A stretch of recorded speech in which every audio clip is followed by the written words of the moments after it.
राम हरे राम राम राम हरे हरे। श्री श्री बृहद भागवतामृतम द्वितीय खंड द्वितीय भागो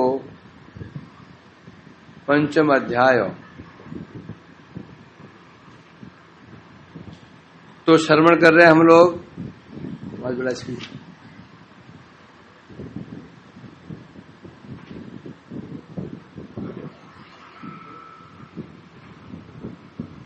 ये बंद कर दो, आवाज कर रहा है पंखा। इसको अंदर ठीक बैठ जा। अब ठीक है, भाव कर रहा है।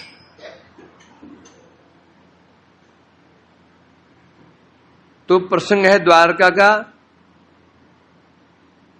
और संवाद है नारद गोप कुमार संवाद। तो नारद जी गोप कुमार जी को बता रहे हैं किस प्रकार से गोलोक जो वैकुंठ के ऊपर है, वो सब धामों से ऊपर तो है ही है, यहां तक कि मर्त्य लोकांतरस्थ से मथुरा गोकुलस्य च महात्म सर्वत श्रेष्ठ आश्चर्य के न वर्णिता। अब जो ऊपर है वैकुंठ के ऊपर जो गोलोक है वो श्रेष्ठ है ही है, में कोई संदेह नहीं। परंतु जो वैकुंठ जो गोलोक गोकुल ब्रजधाम जो इस भौम जगत के अंदर है, मर्त्य जगत के अंदर है, मर्त्य जगत के अंदर भारतवर्ष के अंदर जो भौम वृंदावन है या गोकुल है या फिर ब्रजभूमि है, उसकी महिमा भी वैकुंठ आदि लोगों से श्रेष्ठ है। बताओ, इसलिए कह रहे हैं श्रेष्ठ आश्चर्यम के वर्ण्यताम। बोले ये बड़े आश्चर्य की बात है। वैकुंठ के ऊपर वैकुंठ अयोध्या द्वारका गोलोक, वो तो वैकुंठ श्रेष्ठ है क्योंकि वैकुंठ से ऊपर ऊपर है वो। परंतु ये भौम जगत क्या है, वैकुंठ से बहुत नीचे है। ये गोलोक ये गोकुल वृंदावन है, ये भौम जगत इस जड़ जगत के अंदर है। जड़ जगत के अंदर ब्रह्मांड के 14 लोग, उनमें से बीच का लोग भूलोक, भूलोक के अंदर जो वृंदावन है गोकुल है, उसकी महिमा भी वैकुंठ से कई गुना श्रेष्ठ है। इसलिए कह रहे हैं इसका वर्णन कौन कर सकता है।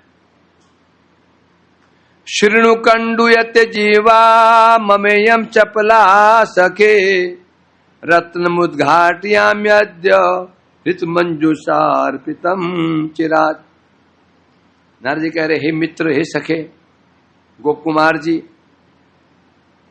है, शृणु ध्यान श्रवण करो, ध्यान से श्रवण करो। क्या? कंडूयते जिह्वा ममयम चपला। ये जो मेरी जिह्वा है ना, मेरी जिह्वा कैसे चपला, चपल चंचल।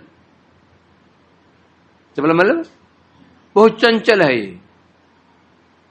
और इसमें जो चपल जो चंचल जिह्वा है, कंडूयते मेरी जिह्वा में खुजली मच रही है।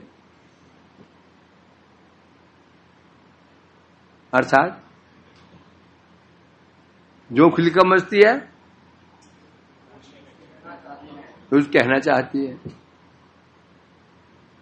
होता ना जगत में, यदि हमको ऐसा देख लेते हैं जो कुछ अटपटा सा हो तो फिर खुजली मचती, किससे कहूं किससे कहूं, कहीं बिना मानते नहीं है तो कह देते हैं, मानो पेट में शांति मिलती है, हजम हो गया। होता है ना, होता है ना। और ये बनता हमारा अपराध का कारण। जिस दिन हमने अपनी इस वाणी को संयम कर लिया, मौन हो गए, समझो अपराध होने की संभावना बहुत कम हो गई। समझ रहे हो? आंख है दिखेगा, कान है सुनाई देगा। वैष्णव के जो दोष दिखेंगे भी और सुनाई भी पड़ेंगे। उसने ये किया, उसने वो किया, उसने ये गलत काम किया, उसने वो गलत, सुना ही पड़ेगा और दिखेगा भी। तो हमारा कोई हानि नहीं है, वो गलत काम कर रहा है कोई वैष्णव, हमारा कुछ बिगड़ने वाला नहीं है, कुछ बिगड़ने वाला नहीं है। बिगड़ेगा जीव में खुजली मचनी शुरू हो जाती है, हम बोलना शुरू कर देते हैं उसने ऐसा किया, उसने ऐसा किया, उसकी निंदा शुरू कर देते हैं। तो उसका बिगड़े ना बिगड़े, हमारा अवश्य ही बिगड़ जाता है। पहला वेग कौन सा है? वाचो वेगम, वाणी का वेग। कुछ बोलने पहले समझ सोच विचार करना चाहिए, जो बोल रहा हूं इसका परिणाम कहां तक जा सकता है, बस इतना समझ गए। समझे कि नहीं? अपराध नहीं होगा हमसे।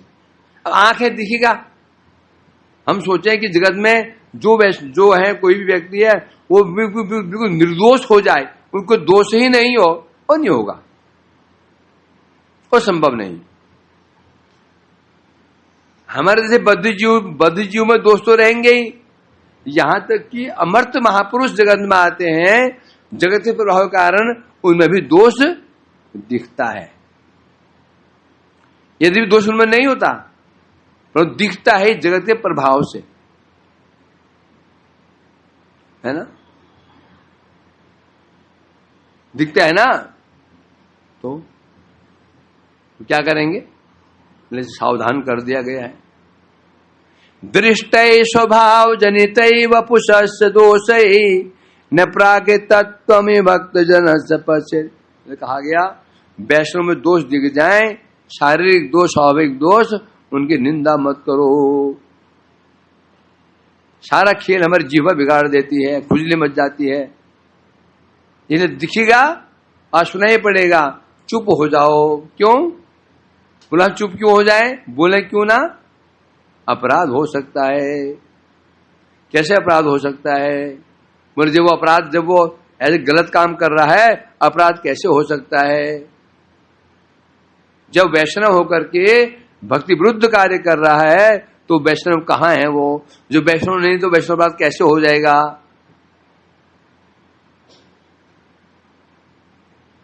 क्या विचार है? अभी वैष्णव नहीं है, भावी वैष्णव है, भावी फ्यूचर में होने वाला वैष्णव है। तब क्या होगा? आज हम निंदा कर रहे हैं दोष दे करके, कल वो शुद्ध वैष्णव बन गया। अब जो हमने उसकी निंदा की, अब उसका क्या होगा? बोला हम निंदा तब की थी जब वो वैष्णव नहीं था, अब तो बन गया ना, अब क्या करोगे? समझे कि नहीं? इसलिए उसमें दोष होते हुए भी ये समझ कर रखो वो भविष्यकालीन वैष्णव है, इसलिए उसके निंदा मत करो। यदि वैष्णव बन गया तो हमारी खैर नहीं। समझे कि नहीं? एक व्यक्ति निंदा करते थे, कल बन गया, कल वो डीएम बन गया, और तुम्हारा क्या होगा? खूब छेड़ते थे, परेशान करते थे, एक आदमी को खूब परेशान करते थे, वो एक दिन बन गया डीएम बन गया। अब तुम्हारा क्या होगा? उसी प्रकार से यदि कि वैष्णव में दोष दिखाई पड़ते हैं, पहले तो ये सोचो हमारा क्या बिगाड़ रहा है भाई? वो अपना अनिष्ट कर रहा है, भक्ति विरुद्ध कार्य कर, हमारा क्या बिगाड़ रहा है? किसके बिगाड़ रहा है? वो अपने बिगाड़ रहा है, हमारा क्या बिगाड़ रहा है? पहले विचार ये है? और आज बिगाड़ रहा, कल भक्त बन गया तो क्षिप्रम भव धर्मात्मा सद शांति में निगच्छति कौनते प्रजाने भक्त प्रणश्यति। भगवान ने गीता में 2 श्लोक कहे थे। अपिचे सुदुराचारो भक्तम अनन्य भाग साधुर से मंतव्य सम्यक व्यवस्थित से। याद है कि नहीं? चलो याद है? नरोत्तम बताओ। अपिचे सुदुराचारो अनन्य भाव साधुर से मंतव्य सम्यक व्यवस्थित। मेरा भक्ति यदि दुराचारी नहीं, सु दुराचारी, सु में अत्यंत दुराचारी हो, टीका में कहते हैं पर द्रव्य स्त्री हारी चौ, यहां तक कि दूसरे द्रव्य हरण करने वाला हो, स्त्री को भी हरण करने वाला हो, कर ले, हरण कर ले। साधु रेव मंतव्य, साधु ही मंतव्य मानना पड़ेगा। विधिलिंग है ये, क्या है? मंतव्य विधि है, उसको मानना पड़ेगा। चाहिए नहीं, चाहिए नहीं, क्या मानना होगा। क्यों? सम्यक व्यवसितो ही स, बोले जब वो इतने दुष्कर्म कर रहा है उसे वैष्णव, उसको हम साधु क्यों माने? उसमें लाख दोष हो, उसमें एक महान गुण है सम्यक व्यवसित, उसकी बुद्धि व्यवसित हो चुकी है। उसकी बुद्धि व्यवसित मीन्स निश्चयात्मक बुद्धि, वो समझ चुका है कृष्णस्तु भगवान, वो समझ चुका है मेरा कल्याण भगवान की भक्ति से होगा। मुझे ऐसा उसका विश्वास जन्म चुका है। अब फिर प्रश्न उठता है, जब ऐसा विश्वास उसको भगवान पर हो गया तो फिर दुष्कर्म कैसे करेगा? जब ऐसा विश्वास हो चुका है, क्या कृष्ण ही मेरे प्रभु हैं, मेरे आराध्य हैं, क्या अनन्य भक्ति आ चुकी है, तो फिर दुष्कर्म क्यों करेगा वो? फिर दुष्कर्म करने की प्रवृत्ति कैसे रह सकती है? क्या उत्तर है? तो बता रहे हैं वैष्णव के क्या 3 दोष, तो 4 के 3, पूर्व दोष, कदाचित का दोष, नष्ट प्राय दोष, 3 कदाचित का, पूर्व दोष और नष्ट प्राय, ये 3 दोष जो वैष्णव के नहीं देखने चाहिए। पूर्व दोष मीन्स भक्ति में आने से पहले जो उसमें दोष थे। कदाचित के दोष, अब दोष है नहीं, कदाचित 2 साल में, 4 साल में, 5 साल में कभी दोष दिख जाता है। जातिगत दोष, जातिगत दोष समझे कि नहीं? हाँ, बड़ा साधु बन गया अभी ये। भंगी है, भंगी हमारे पड़ोस में रहता था, जहां पहले हमारा घर था, रहते थे, तो उसी भंगी मोहल्ले में रहता था ये लाल कपड़े पहन के, सन्यासी दंड हाथ में ले लिया है, इसका हम नहीं खाएंगे, भंगी है। ये क्या है? जातिगत दोष। वैष्णव जाति बुद्धि नहीं करनी चाहिए, निषेध है। अर्चावतार उपादानम वैष्णवशोत्पत्ति चिंतनम स्वमाति योनि परीक्षा तुल्य माहो मनीषण। क्या? अर्चावतार उपादानम, ये अर्चावतार भगवान की मूर्ति किससे बनी है? पत्थर की है, पीतल की है, अष्टधातु की है, चांदी की है, मकराने की है, लकड़ी की है। अर्चावतार उपादानम, ये अवतार की मूर्ति किससे बनी हुई है? वैष्णव उत्पत्ति चिंतनम, वैष्णव उत्पत्ति चिंतनम, ये वैष्णव कहां उत्पन्न हुआ, किस देश में हुआ? ये पाकिस्तान में जन्म पाकिस्तान में हुआ, ये जन्म क्या यमन कुल में हुआ, या ये शूद्र कुल में उत्पन्न हुआ? वैष्णव की उत्पत्ति के भी हम जो चिंता करता है, नंबर 1 मूर्ति किसकी बनी हुई है ये विचार करता है, और दूसरा वैष्णव जन्म कहां लिए, क्या बता रहे हैं? स्वमात्र योनि परीक्षा तुल्यमा मनुष्य, मनुष्य लोग कहते हैं, विद्वान कहते हैं, उसकी स्थिति कैसी है जो अपनी मातृ योनि परीक्षा, उसमें मातृ विश्वास नहीं है, उस माँ को योनि पर विश्वास नहीं है कि मैं वास्तव में ये मेरे बाप है भी कि नहीं। माँ ने तो कहा था, माँ तो कह रही बेटा पापा है प्रणाम करो, अर्थात उसको अपनी माँ पर भी विश्वास नहीं। किन बड़ी गाली बक दी। जो भगवान के विग्रहों को किससे बना है ये सोचते हैं, और वैष्णव किस जाति में उत्पन्न हुआ सोचते हैं, तो समझो सो मातृ योनि परीक्षा, अपनी मातृ योनि में परीक्षा कर रहा हो, संशय कर, सब क्या क्वेश्चन मार्क उठा रहा है। वास्तव में क्या मेरी मां ये है कि नहीं है, मेरे बाप ये है या नहीं है, समान। क्या वजह थी? तो जी हुआ भाई, हाँ ये हुआ जातिगत दोष। पूर्व दोष भक्ति में आने से पहले जो दोष थे, गुंडा था, बदमाश था, चोरी करता, डकैती करता था, स्टेशन करता था, मांस मदिरा खान करता था, कदाचित के दोष, जो दोष कभी कभी दिखते हैं, नष्ट प्राय दोष। जो दोष प्राय चले गए हैं, 99% चले गए, 1% रह गए हैं, और वो दोष कभी कभी दिख सकते हैं। ये 4 दोष दिखे वैष्णव के, तो क्या उनको नहीं देखना है? क्यों? क्योंकि अब ये दोष प्राय, अब पहले दोष था, पहले दोष था, अब दोष नहीं है। रहा जातिगत दोष, नष्ट प्राय दोष, एक कुछ दिनों में ये सब दोष समाप्त होने वाले हैं, फिर वो बन जाएगा शुद्ध वैष्णव। और हमने उसे पंगे ले लिए, पहले ही हमने उसे क्या कर लिए, पंगे ले लिए, निंदा कर दी उसकी। अब क्या होगा? अब कौन बचाएगा? समझेगे नहीं कि वैष्णव में दोष दिखे थे तुमको, सोच लो आज तो दोष दिख रहे हैं, कल ये भक्त बन जाएगा, क्षिप्रम बहुत धर्मात्मा, अति शीघ्र ये भक्त हो जाएगा। नहीं, भवती वर्तमान कालिक क्रिया है, प्रेजेंट टेंस है।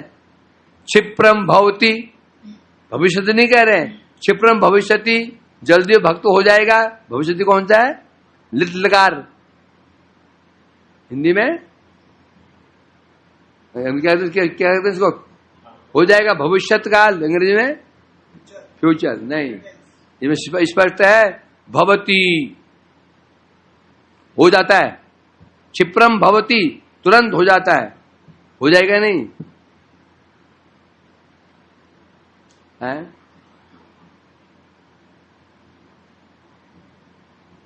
बात कहां चल रही थी हमारी? हाँ, तो नारद जी की जीवा को खुजली मच रही यहां, तो मैं कहता हमारी जीवा खुजली मच जाती है कभी कभी। किससे कहूं? आश्चर्य मालूम क्या है? तुम्हें किसी वैष्णव को गुण दिखेंगे ना, वो कहने की इच्छा खुली नहीं मचती।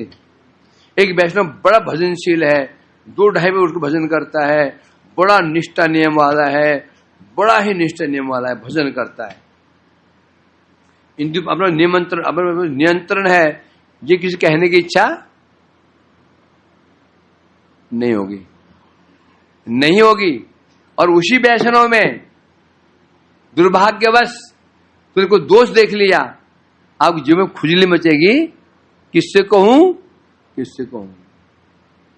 विचित्र बात है कि नहीं? विचित्र बात है। अच्छी बात कहने में रुचि नहीं होती, तो गंदी बात देख लेना तुरंत खुजली मचते। किससे कहूं? ये कह रहे हैं यहां पर। तो नारद जी की जो खुजली मच रही है, कह रहे ना,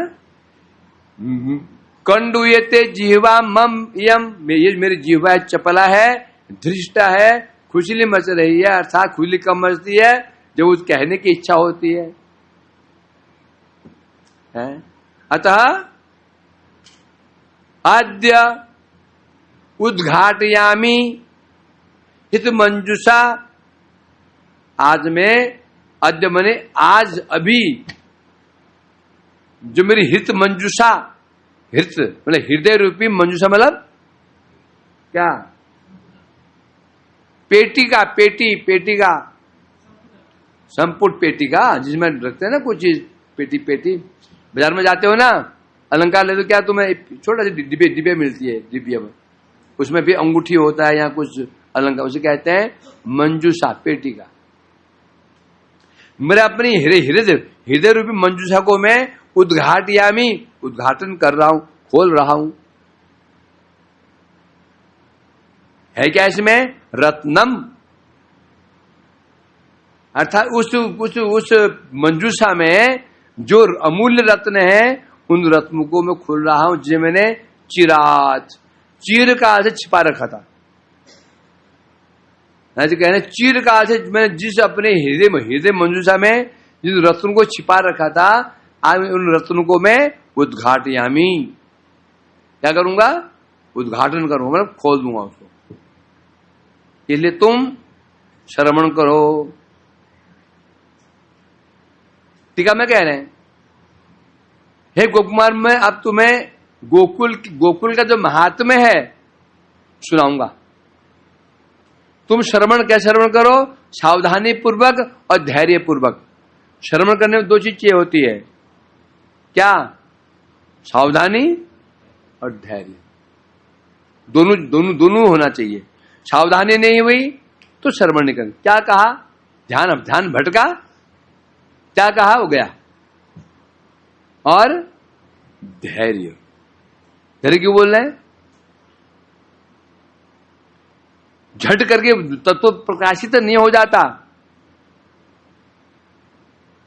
समझे कि नहीं? जगत में तुम कोई भी कार्य करें, झट नहीं होता, उसमें समय लगता है। हलवा खाते हो ना, भसर करके कैसे बनता है? वो जल्दी बन जाता है, समय लगता है। आम खाते हो मोटे ये, ऐसे बन जाता आम। धैर्य है, कहा उत्साहात, निश्चयात, धैर्यात, तत्कर्म परिवर्तनात्, संग त्यागात, स्वतो वृत्ते, षड्वीर भक्ति प्रसिद्धति। ये सब नुक्ते हैं। नुक्ते क्या बोलते हैं?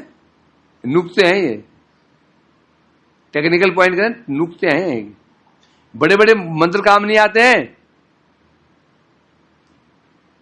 पहाड़ों में गए ना, पहाड़ों में नदी में जब बांध बांधते हैं तो उसमें तो सीमेंट लगता नहीं, सीमेंट तो बह जाएगा, बहाव तेज होता है ना, बहाव तेज होता है। तो बांध कैसे बांधते हैं?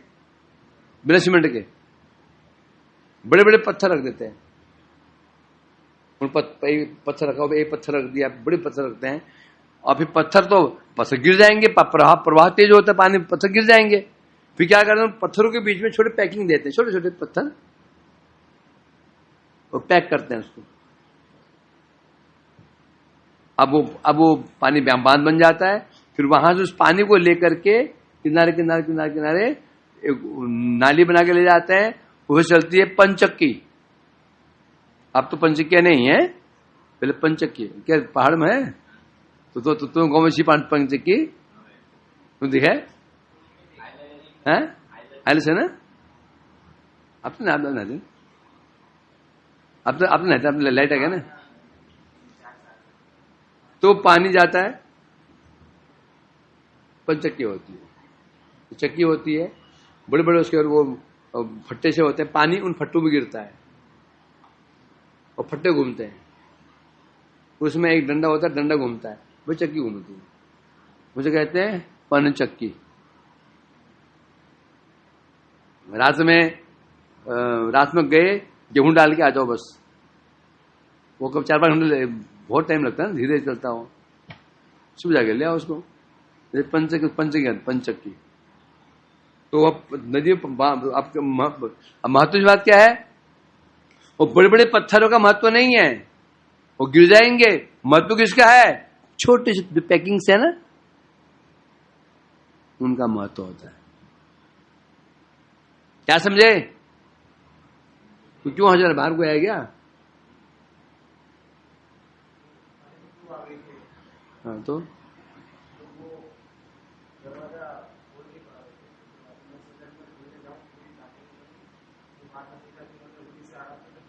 खोल ले। अच्छा, क्या बोला था? महत्व क्या है? जो बड़े बड़े पत्थर रखे गए हैं उनका महत्व तो है। उनका महत्व तब है जब छोटे छोटे पत्थर उनको सपोर्ट कर रहे हैं। यदि पत्थर निकाल दो, कुछ पानी जब तेजी बहेगा, बड़े पत्थर भी क्या हो जाएंगे? ढह जाएंगे।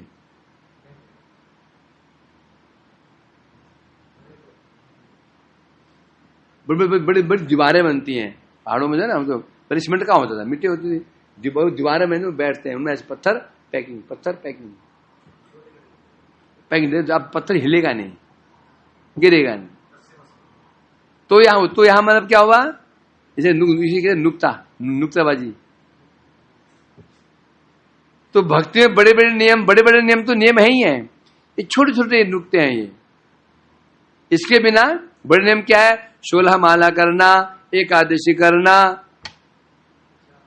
कथा श्रवण करना, आरती में आना, श्रवण कीर्तन स्मरण बंधन, बड़े बड़े नियम है, बड़े बड़े नियम है। ये नियमित तब काम करेंगे ये पैकिंग हो। पैकिंग क्या, ये छोटे मैम लोग, उत्साहात, निश्चयात, धैर्यात, यही है नुक्ते छोटे छोटे। सब तो किया, उत्साह नहीं रहा, धैर्य भी नहीं है, कैसे होगा इसे बता रहे ना। इसलिए उनका महत्व तब है जब ये है। तो हमारी समस्या क्या है, बड़े बड़े नियम मालूम, हमको नियम मालूम है, माला भी करेंगे, कीर्तन भी सब कुछ, परंतु नुक्ते जो है छोटे छोटे छोटे, उनको महत्व नहीं देते हैं, जिस प्रभाव से और पूरी दीवार ही गिर जाती है। हाँ, तो बात चल रही है, सावधानी पूर्वक धैर्य पूर्वक श्रवण करो। धैर्य मतलब धैर्य कब होगा, जब किसी में देरी होती है ना, तो झट करे, मतलब क्या, हतोत्साह मत हो जाओ, कुछ हो ही नहीं रहा है, कुछ हो ही नहीं रहा है कुछ हो ही नहीं रहा है, पता नहीं कुछ हो ही नहीं रहा है। अरे हुए कितने साल है, 5 साल में। 5 साल में क्या होता है, 5 साल में बच्चा तो चलना भी नहीं सीखता है, बोलना नहीं सीखता। और तुम चाहते हो तुम 5 साल में तो प्रभु दर्शन होने शुरू हो जाए, लीलाएं दिखनी शुरू हो जाए तुम्हारे पास, और 5 साल में हो जाएगा। भजन भी ऐसे किया हो, ले 5 साल हुए हैं, और 5 साल में सारा समय खाने पीने सोने में चला गया, मठ में आकर भी मोबाइल में चला गया। फिर 5 साल से भजन करे, वो हो ही नहीं रहा, हो खाऊंगा क्या, मोबाइल कहां,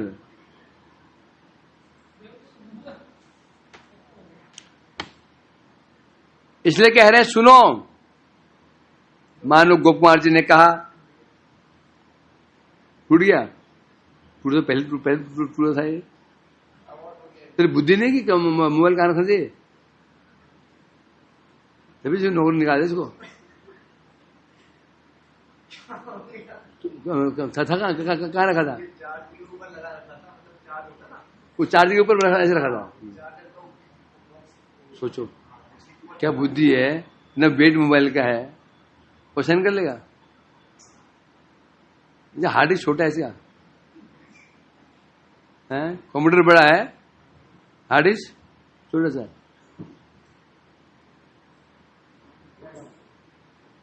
क्या बता ली, हाँ।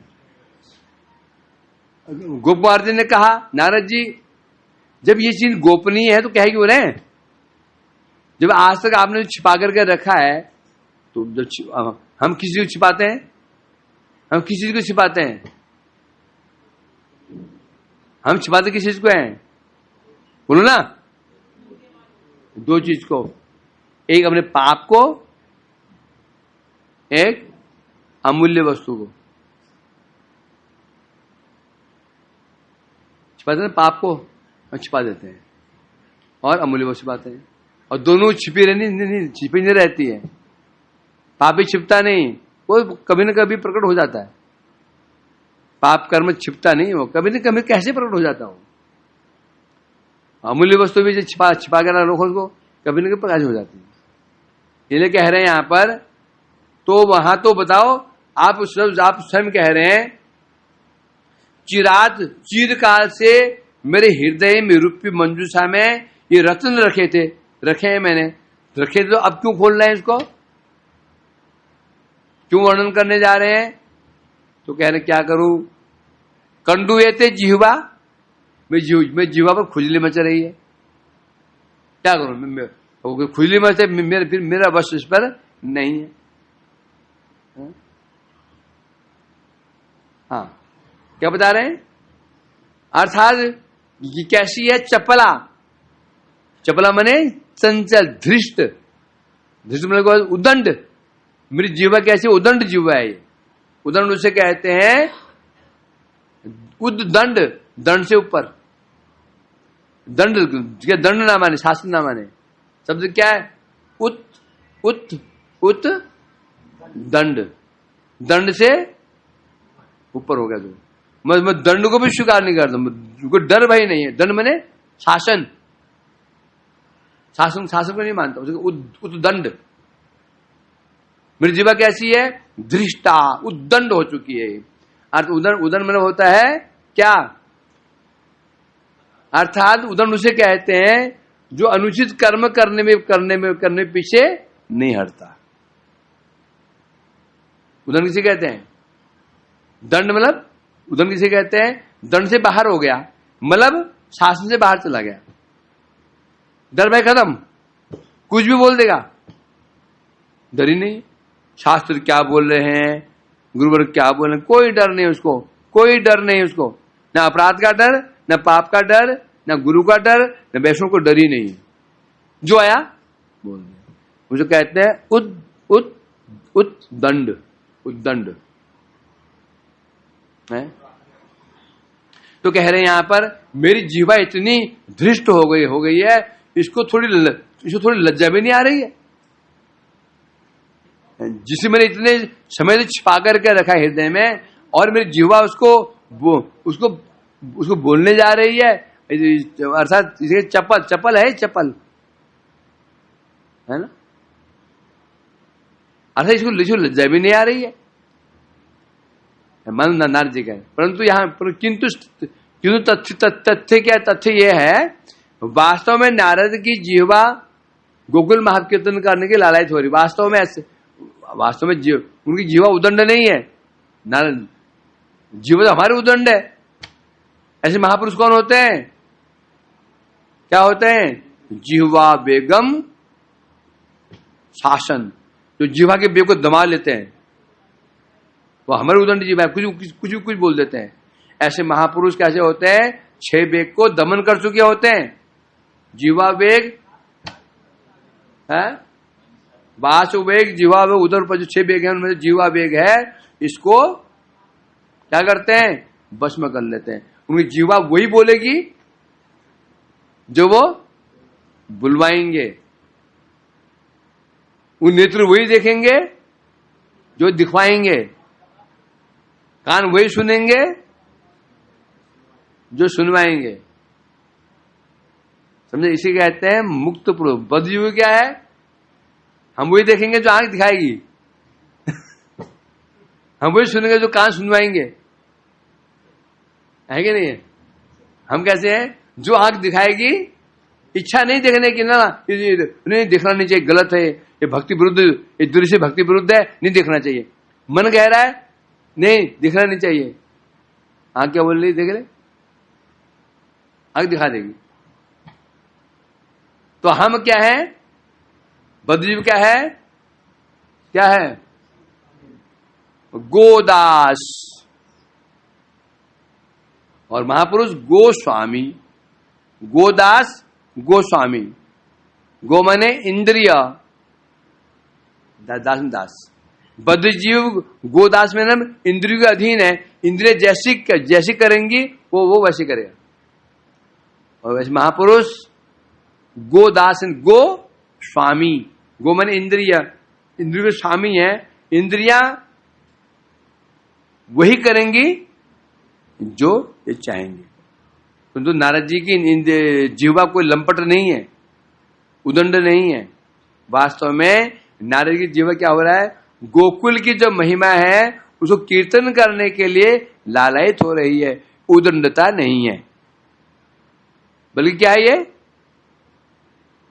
बल्कि क्या है? जीवा का असली धर्म यही है जीवा अब धर्म का पालन कर रही है। यदि हमारी हमारी जीवा क्या विषय वार्ता की लालायित हो रही है, निंदा कर लालायित हो रही है, तो क्या है ये, क्या हो रहा है, ये विपरीत है। परंतु यही जीवा यदि भगवत गुणगान करने के लालायित हो रही है, तो क्या है, ये जीवा अपने धर्म का पालन कर रही है। इसलिए कह रहे हैं, यही अर्थ है, असली यह अर्थ है। नारद जी कहना चाहते हैं मेरी जीवा क्या लालायित हो रही है गोकुल के महिमा का कीर्तन करने के लिए, उदंडता नहीं है। क्योंकि वास्तव में जीवा धर्म क्या है, जीवा न भक्ति भगवत गुण नाम ध्येयम तान आनय अधम असत विष्णु कीर्त्यान। कौन कहा ये, यमराज कह रहे हैं हम दूतों को। अजामिल को लाने के लिए गए थे 4 दूत, 3 दूत किसके, यमदूत के, यमराज दूत गए थे, और 4 वहां विष्णु दूत आ गए, उनको मारे भगा दिया उनको। 4 पहुंचे वापस अपने प्रभु के पास में, तो कहने लगे प्रभु ये बताइए आपके अलावा भी कोई भगवान है क्या जगत में? तो क्यों, हम समझते आप ही सब कुछ है। परंतु आज हम जिस पापी को लाने के लिए गए थे वो 4 महापुरुष आ गए, उन्हें भगा दिया हमको। तो तुरंत उन्होंने, यमराज जी ने उनको प्रणाम, मनी में प्रणाम किया। किनको, उन 4 दूतों को। और कौन है ये, बोलते हैं मेरे प्रभु के दूत हैं वो, मैं परमेश्वर नहीं हूं, मैं तो आज्ञाकारी दास मात्र हूं। तब उन्होंने कहा आज मैं तुमको एक क्या बता रहा हूं, तुम्हें किसे पकड़ के लाना है, किसको पकड़ के, तो क्या बोलते उसको, गाइडलाइंस दे रहा हूं। मतलब आज मैं तुम्हें गाइडलाइंस दे रहा हूं, जो फॉलो करना। क्या, जिह्वा न भक्ति भगवत गुण नाम ध्येयम चेतन स्मृति तरण चालना अरविंदन कृष्णानुमति श्रे कदापि तान आनयधम असत विष्णु कृत्यान। यमराज ने गाइडलाइन दे दिया, तुम्हें किसको लाना है मेरे पास में, जिह्वा न भक्ति, जिसकी जिह्वा भगवान के नाम लीलाओं का कीर्तन नहीं करती। फिर चेतन स्मृति, जिनके हृदय मन में, जिनका हृदय में भगवान का स्मरण नहीं होता। कृष्णानुमति या शिर, जिनका सिर एक बार भी कृष्ण चरणों में नमन नहीं झुका, जिनका शीश भगवान के चरणों में एक बार भी नहीं झुका। तान आने अधम, वे अधम है, वे अधम विष्णु अकृत्य, उन्होंने भक्ति का काम, भक्ति नहीं की है, ऐसे अधमों को मेरे पास लेकर के आना, मैं उनको धुलाई करूंगा, यहां उनकी धुलाई की जाएगी। ये स्पष्ट कह दिया। तो वास्तव तो यहां जो नारद की जीवन लालायित हो रही है, ये क्या कर रही है, ये भक्ति है। भगवान गुणान करने के जीव में क्या होना चाहिए, खुजली मचनी चाहिए, खुजली, ये भक्ति का लक्षण है। निंदा करने के लिए जीव लालायित हो रहे, तो ये अपराध। तो इसलिए कह रहे हैं, इसीलिए मैं अपने हृदय रूपी जो मेरी रत, जो मेरा हृदय कैसा है, इस पेटी के समान है, उसमें रत्न रखे हुए हैं। आज मैं हृदय रूपी पेटी को खोल रहा हूं, उसमें जो बहुमूल्य रत्न रखे हुए हैं उनको प्रकाशित कर रहा हूं। तात्पर्य यह है? अब मणि क्या है, उनके हृदय तो मानो मंजूषा हो गया, पेटी हो गई, पेटी का हो गया। उसमें रत्न क्या है, उसमें रत्न है मथुरा गोकुल का महात्मा, गोकुल का महात्मा, मथुरा का महिमा है, ये महिमा ही है रत्न के समान है। बहुत समय तक मैं उस रत्न को, उस महिमा को हृदय में धारण करता आ रहा हूं, आज तक कभी प्रकाशित नहीं किया मैंने। क्यों प्रकाशित नहीं किया? ग्राहक ही नहीं मिला, ग्राहक नहीं मिला। हम कोई बात कहते हैं पहले देखते हैं कि योगी कौन है, समझे कि नहीं। अब किसी वैष्णव निंदा करनी है, अब सोचते हो कि ऐसा कौन महापुरुष है जो सुनेगा है ना, होता है ना।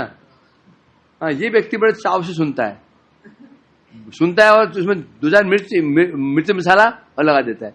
हम उसको ही बोल दिया करके दिख रहे हैं तुमको। कभी तुम किसी की निंदा करने की इच्छा हो रही हो तो कभी आप जो अच्छा वैष्णव है उसकी बजाने की इच्छा नहीं होगी।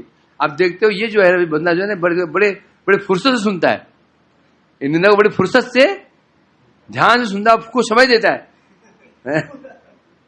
होता है ना। तो वहीं पहुंच जाते हैं, ठार से बिल्कुल फुर्सत से बैठते हैं प्रसाद पाने के बाद कि बीच में घंटा ना पड़ जाए प्रसाद का, कि डिस्टर्ब ना हो जाए। मैं दिखाया इस चीज को, 2 निंदुक मिलकर के निंदा वही करते हैं। उसी प्रकार से आपने कुछ अच्छी चीज पढ़ी, भक्ति को ग्रंथ में कुछ पढ़ लिया, किसी बोलो उसको कुछ पढ़ रहे थे कुछ सुन लेता, आपने अच्छी कोई टॉपिक भक्ति का सुन लिया, अब किसे बोलोगे उसको, क्या करोगे, पहले विचार करोगे ना योगी कौन है, ऐसा है कि नहीं है। ध्यान से बोल दोगे, सोचोगे किसे बोलना है। जब देखो हाँ अंदर बन जाओ, माता जी बाहर से प्रणाम करो, बाहर से प्रणाम करो। होता है बाहर होता है ना। जब मुझे पसंद है अंदर नहीं जाते, जब घर से निकालता मैं भाई हर जगह मंदिर में घुस जाते हैं ना, मंदिर में घुस जाए लोग, घुस जाते हैं। चलो स्वागत अच्छा होता है दिक्कत में। तो क्या बता रहे हैं यहाँ पे इस प्रकार से, क्या बता रहे हैं। तो देखो यदि हमें किसी की निंदा करनी हो तो भी हम योग्य गुणों खोजते हैं, किसी सामने करनी चाहिए। और यदि किसी अच्छी बात बोलनी हो तो भी हम योग्य लोग देखते हैं, अच्छी बात बोलनी हो तो देखते हैं कौन अच्छा योग कौन सुनना पसंद करता है, देखते हैं ना। गंदी बात बोलनी हो अच्छी बात बोलनी हो तो आपको चूज करते हो, गंदी बात इसके सामने बोलनी है, अच्छी बात वहां बोलनी है, बोलते ना। ऐसा है कि नहीं है। वैभव क्या सोच रहा है, ऐसा है कि नहीं, सोचते हैं विचार करते हैं हम लोग। तो यहां बता रहे नारद जी कह रहे हैं क्योंकि अभी तक मुझे ऐसा पात्र नहीं मिला जो इन बातों को समझ सके। समझे क्या, कहना बड़ी बात नहीं है, समझना बड़ी बात है। इसीलिए मैं आज तुम्हारे सामने क्या है, मथुरा जो मथुरा है इसकी महिमा आज मैं वर्णन कर रहा हूं। क्योंकि वर्णन कहां करूं, योगी पात्र भी तो हो, नहीं तो क्या हो जाएगा अरण्य रोदन। क्या होता है अरण्य रोदन, क्या होता है, बहुत दुखी हो गया, जंगल में हाव हाव करके रो रहा है, होगा ना। शेर महाराज आ जाएंगे दूर करने के लिए हैं। जंगल में हाँ रो जा रहा है, शेर ने आवाज सुन ली और पहुंच गया, दुख दूर हुए, होता ना था। इसलिए पहले सोचो कहां बोलना है, क्या बोलना है, पहले तोलो फिर बोलो। एक है ना, ये कहावत है ना, ये लोकोक्ति, पे तोलो फिर बोलो। तो यहां कह रहे हैं तो अब मेरी जीवा में खुजली क्यों मच रही है, क्योंकि अब मैं देख रहा हूं तुम योग्य हो। है? उपदेश दिए नहीं जाते हैं, वास्तव में उपदेश निकलते हैं, है ना। उदाहरण देना, गाय के थन में दूध भरा हुआ है, खींचो दूध निकल जाए तो निकलेगा। सामने उसका बछड़ा आ जाए, बछड़ा आ जाए, तुरंत दूध। इसलिए पहले ग्वाला क्या करता है, उस बछड़े को थन के पास ले जाता है। जब थन में मुंह लिया ही था थन छीन लेता है, जो अगला थन मुंह दे देता है, अभी चूसी रहा था वो छीन लेता है, चारों थनों में मुख बछड़ा मुख मार लेता है, फिर उसको बांध देते हैं। अब गाय अब चारों थनों में दूध छोड़ देती है, अब निकालो दूध, ऐसा होता है। यहां तक कि तुम्हें गांव में रहने वाला होगा, जब गाय का बछड़ा मर जाता है, भैंस का पट्ठा मर जाता है, क्या करते हैं? उसकी खाल छीन लेते हैं, वो चमड़ा निकाल लेते हैं, उसमें भूस भर देते हैं, भूस छिल देते हैं उसको। गाय क्या रख देते हैं, क्या सूंघती है उसको, दूध छोड़ देती है। वो दिखा कर कहा दिखा नहीं, तो गांव में रहे नहीं, फिर तो गांव में रहे नहीं, समझे कि नहीं होता ऐसा। बछड़ा मर गया, उसके खाद वो जो है डोम होते हैं, उसके अंदर भुजा भर करके और छिल देते हैं। गाय जब गोद होने समय खड़ा कर देते हैं। गाय उचित नहीं है, क्योंकि गाय को बेवकूफ बनाना उचित तो नहीं है, परंतु करते हैं लोग ऐसा, तो भी अच्छा है। वो इंजेक्शन मार करके, इंजेक्शन ठोक करके है ना, इंजेक्शन लगा देते हैं गाय को, फिर गाय दूध रोक नहीं पाती है, भैंस छोड़ देती है। उससे तो ये अच्छा है, इसमें जो गाय दूध दे रही है वो क्या है, वात्सल्य से उसका हृदय, गाय थन में दूध क्यों निकलता है? बछड़े को देखकर गाय का हृदय वात्सल्य से भर जाता है, भरते ही दूध अपने आप छोड़ दो। इसलिए कह रहे हैं आज तुमको सामने देख करके उसी प्रकार बता रहे हैं क्या, ऐसे जो महापुरुष होते हैं वो उपदेश देते नहीं है, उपदेश निकलते हैं। बोले प्रभु जी महाराज को कुछ उपदेश दीजिए, क्या देगा उपदेश? कुछ उपदेश दीजिए, क्या उपदेश देगा? क्या देगा उपदेश? जब सामने प्रश्न करता है, जिज्ञासु होता है, अपना उपदेश निकलने, अब जो होता है कि तो वाचाल होते हैं, उनको मौका मिलना चाहिए, और शुरू कर दिया दे धड़ाधड़, पूरी कथा हो गई। प्याज नहीं खाना चाहिए, ये नहीं करना चाहिए, हम तो बोलता 1 घंटा कथा के बाद बोले महाराज जी हम तो प्याज जन्म से प्याज नहीं खाते हैं। पूरी महिमा पूरी प्याज की हो गई, 1 घंटा हम तो बोलता उसने हमारे घर प्याज बनता ही नहीं, हो गया। समझे? होता है ना क्या ऐसा? इसलिए कथा भी जो उपदेश होते हैं निकलते नहीं है, उपदेश दिए नहीं जाते हैं। जो उपदेश दिए जा रहे हैं वास्तव वो रियल नहीं होते हैं। देख लेना, कोई तो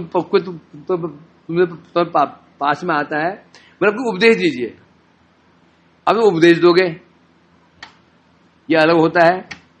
जब तुम्हारे पास में आया तू समझ गए इसका अधिकार क्या है, वो जो उपदेश निकलेंगे, अंतर क्या होगा? अंतर क्या होगा? जो उपदेश निकलेंगे वो वास्तव उपदेश होंगे जिससे उसका कल्याण होगा। जो उपदेश बुद्धि से दिए जा रहे हैं, बुद्धि से उपदेश दिए जा रहे हैं, बुद्धि से उपदेश काम कार्य नहीं करेंगे। इसलिए नारद जी कह रहे हैं गोकुमार, इसलिए मेरी जीव खुजली मच रही है, मैं तुम्हारे जो मेरे हृदय में जो गोकुल की महिमा है अब मैं प्रकाशित करने जा रहा हूं, तुम ध्यान से श्रवण करो। हो गया ना? वांछाकल्पतरुभ्यश्च कृपास्तु करना। हरे कृष्णा कृष्णा कृष्णा हरे हरे, हरे राम राम राम हरे। नीताय गौर हरि बोल हरि बोल हरि बोल हरि गौर हरि बोल हरि बोल हरि बोल।